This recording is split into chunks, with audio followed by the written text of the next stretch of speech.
கர்த்தருடைய நாமம் மகிமைப்படுவதாக. இந்த நாளிலும் கூட ஒரு புதிய நாளை காண கிருபை செய்திருக்கிறேன். ஆண்டவராகிய இயேசு கிறிஸ்துவுக்கு கொடான கொடி நன்றி செலுத்துவோம். இந்த நாளிலும் கூட ஒரு புதிய நாளை காண கிருபை செய்தது மாத்திரமல்ல, நம்மளுக்கு ஜீவனையும் ஆயுசு நாட்களையும் கூட்டி கொடுத்து இந்த நாளில் ஒரு புதிய நாளை காண கிருபை செய்து அவருடைய வார்த்தையை கேட்கும்படியாய் இந்த நாளில் தேவன் பாராட்டின பெரிய கிருபைகளுக்காய் கொடான கொடி நன்றி செலுத்துவோம். இந்த நாளிலும் கூட கர்த்தர் நம்மளோடு கூட பேசுகிற வார்த்தை யோவேல் 2ஆம் அதிகாரம் 25ஆம் வசனம் இப்படி சொல்லுகிறது: நீங்கள் இழந்து போனதை உங்களுக்கு திரும்ப அளிப்பேன். நீங்கள் இழந்து போனதை ஆண்டவராக இயேசு கிறிஸ்து நம்மளை பார்த்து இந்த நாளில் சொல்லுகிறார்.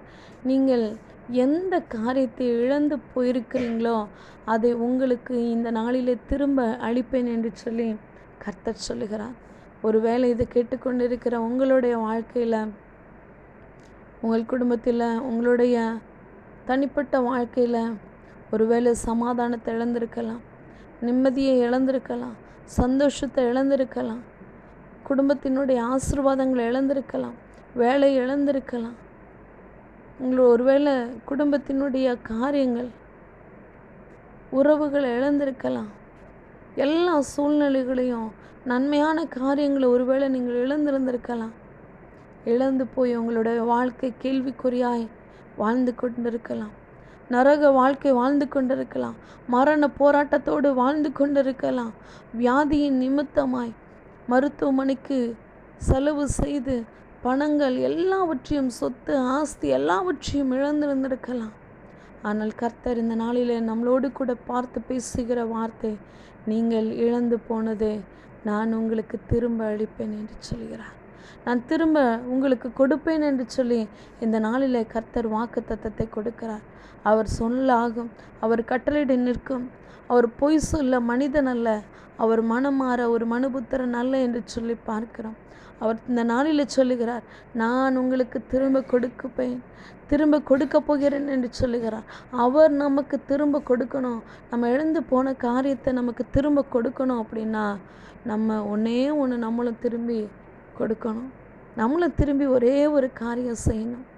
அவர் அதை தான் எதிர்பார்க்குறாரு. அதனால தான் சில காரியங்கள் தாமதமாக இருக்குது. அதனால தான் நம்ம இழந்து போன காரியத்தை திரும்ப நம்மளால் பெற்றுக்கொள்ள முடியாதபடிக்கு தடையாக இருக்கிறது. அவர் ஒரே ஒரு காரியத்தை எதிர்பார்க்கிறார். நம்மளுடைய ஆவி, ஆத்ம, சரீரத்தை, நம்மளுடைய இருதயத்தை அவருக்காய் கொடுக்கும்படியாய் அவர் எதிர்பார்க்கிறார்.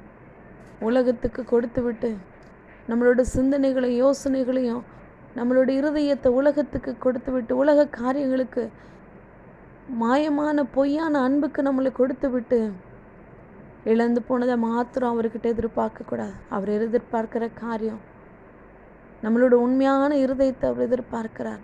முழு இருதயத்தோடு கூட, முழு ஆத்மாவோடு கூட இந்த நாளில் அர்ப்பணித்து, இயேசுவே என்ன நான் உங்களுக்காய் அர்ப்பணிக்கிறேன், என்ன நான் உங்களுக்காய் ஒப்பு கொடுக்குறேன், என்ன நான் உங்களுக்காய் தருகிறேன் என்று சொல்லி யார் இந்த நாளில் அர்ப்பணிக்கிறீங்களோ, யார் அவருக்காய் நீங்கள் உங்களை கொடுக்குறீங்களோ, உங்கள் வாழ்க்கை கொடுக்குறீங்களோ, என்னை பயன்படுத்துங்க இயேசுவே, என்னை பயன்படுத்துங்க இயேசுவேன்னு சொல்லி யார் ஒப்பு கொடுக்குறீங்களோ, உங்களை நீங்களே ஆண்டவருக்காய் கொடுக்கும் பொழுது அவர் சொல்லுகிறார், நீங்கள் இழந்து போனது உங்களுக்கு நான் திரும்ப அளிப்பேன் என்று சொல்லுகிறார்.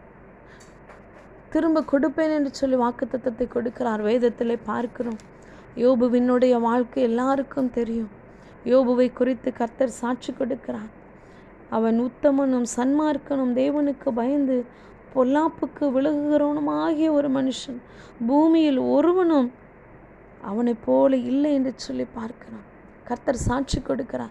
அப்படியாப்பட்ட ஒரு உத்தமமான, தேவனுக்கு பயந்த, பொல்லாப்புக்கு விலகுகிற ஒரு மனுஷன் சோதிக்கப்பட்ட நேரத்தில் தன்னுடைய எல்லா ஆஸ்திகளும், தன்னுடைய வீட்டில் இருக்கிற எல்லா ஆசீர்வாதங்களும், தான் பெற்றெடுத்த 7 குமாரரும் 3 குமாரத்திகளும் இழந்து போன நேரத்திலும் கூட அவர் செய்த காரியம் கர்த்தரை மறுதலிக்காதபடிக்கு, அவரிடத்தில் விசுவாசமாய் தேவனுடைய நாமத்தை மகிமைப்படுத்தி அவரையே தேவனுக்காய் ஒப்பு கொடுக்கும் பொழுது அவர் இழந்து போனதை கர்த்தர் திரும்ப கொடுத்தார். இந்த நாளிலே நீங்கள் கொடுங்க, உங்களை நீங்களே அர்ப்பணிக்கும் பொழுது கர்த்தர் உங்களுக்கு திரும்ப கொடுக்க வல்லவராக இருக்கிறார்.